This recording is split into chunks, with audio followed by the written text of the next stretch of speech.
This is a painting of some clouds.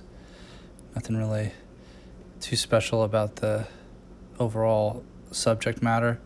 I took the reference photo about maybe 20 miles north of Lancaster. I was coming back from Death Valley, and there was a big cloud storm, sort of rain cloud system that was coming over the Sierra Nevadas, and this is sort of the tail end of it, or it just really went on for a while. And I pulled over to the side of the road and I took this photograph, and that's what I'm working from. The way I laid it out is I laid it out with a grid.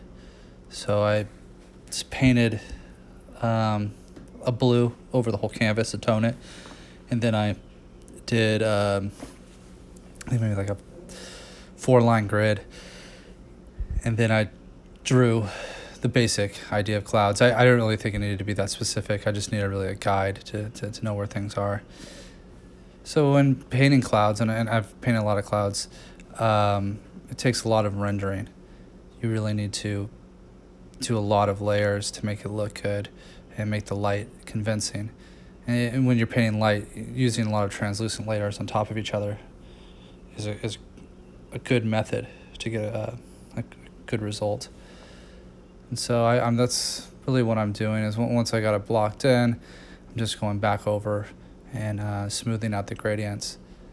So when you're working with clouds, the edges tend to be very soft, and how you make a soft edge on anything, whether you're painting clouds or a figure or other edges that require having really small, soft gradients, you need to have the values go incrementally from light to dark or dark to light, whichever way you want to look at it.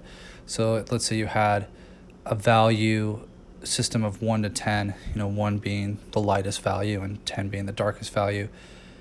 And, in one of these cloud edges, let's just call it 1 fully white light, and then you want it to kind of gradually curve over.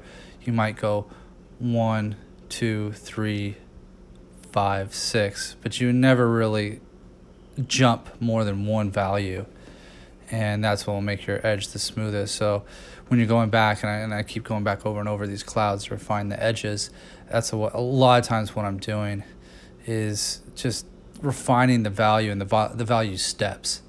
So there's a smooth gradient, and that gives the clouds sort of a translucent and soft feeling. So the nature of clouds is the light is going through the top edge, which is really actually similar to skin. Skin is translucent. So on the very edge of the cloud, you're seeing the light go through it and reflect off of it, since the nature of light. The top here, you can see some of the light is actually reflected off the cloud and then onto the adjacent cloud, and that's what gives it a cool highlight. So when you see the cool blue highlight coming down from behind the cloud, that's actually a reflection of light onto a different cloud, or a different, some sort of atmosphere that's there, some sort of moisture in the air. And that's I don't really know a better way to explain the physics of clouds, but that's really what you're painting. The painting technique that I'm using is basically just building up the layers and softening the edges and going over and over. It can really take a lot of time. It's very time consuming to make it look convincing, and going over and over and getting the value steps correct.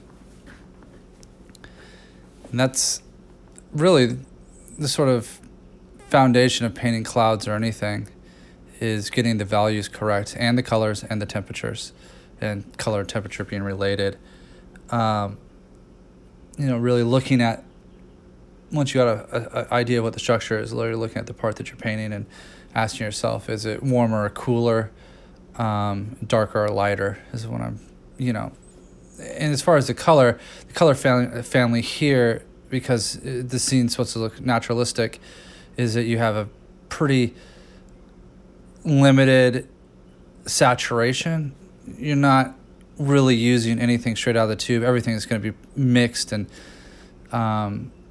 mixed on the canvas as well as the palette. So you're mixing on the palette, then you're putting it on the canvas, and you're doing translucent, so it mixes through the background, and that's what gives the color effect.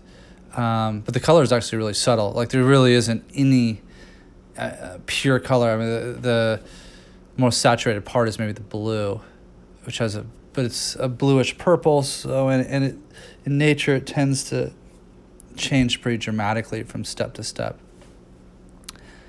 And that's really it.